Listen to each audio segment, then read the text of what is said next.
क्या हुआ भाई के? बैलों को इतने निर्दयता से क्यों मार रहे हो? प्रणाम युवराज। हमारे बैलगाड़ी का पहिया गड्ढे में फंस गया है। तो ये पहिया बैलों को मारने से नहीं निकलेगा।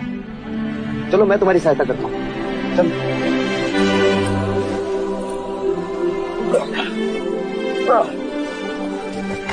रुक जाइए युवराज, ये आप क्या कर रहे हैं? सहायता।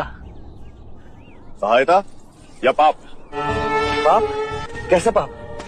क्या आप नहीं जानते ये एक शूद्र है और तुम ओछी जाति के युवराज को रोकते तक नहीं, दंडवत होके क्षमा मांगो युवराज से। ठहरो ठहरो, ये हमसे क्षमा क्यों मांगे?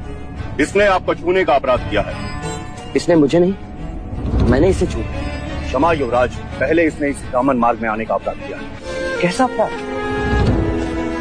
ये मार्ग सबके लिए है। ये सृष्टि, ये जल, वायु, मिट्टी, ये ईश्वर का अपराधी है और इसे दंड मिलना चाहिए। उसी ईश्वर ने इसे बनाया है जिसने तुमको, और यदि ये ईश्वर का अपराधी है तो इसे ईश्वर ही दंडित करेगा।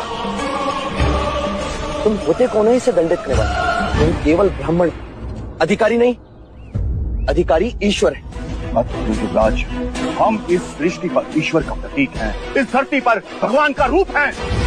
केवल हम वेदांती पूजा पाठ कर्म से पुण्य के अधिकारी हैं, पुण्य के। यदि ये सत्य है तो कर लेते हैं तुम में और इसमें तुलना।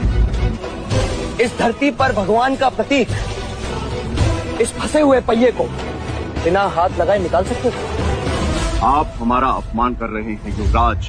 अपमान तो आप इस मनुष्य का कर रहे हैं। मत भूलिए युवराज, आप धर्म पर विवाद कर रहे हैं, धर्म पर। मैं मनुष्यता को बचा रहा हूँ मित्र। विवाद धर्म पर नहीं, धर्म के नाम पर उठ रही घृणा पर। धर्म की सार्थकता संपूर्ण मानव जाति को एक करने में है, उसे जोड़ने में, न कि तोड़ने में। हम कहते हैं कि हम सब मनु की संतान हैं, ब्रह्मा के वंशज। क्या कभी आपने शंकर की जाति को पूछा? कभी आपने ब्रह्मा के गोत्र को पूछा? या कभी विष्णु के वर्ण को पूछा? जब हम एक मनु की संतान हैं, तो ये भी उतना ही ब्राह्मण है जितना कि तुम, और यदि नहीं तो तुम भी उतने ही शूद्र हो जितना कि ये।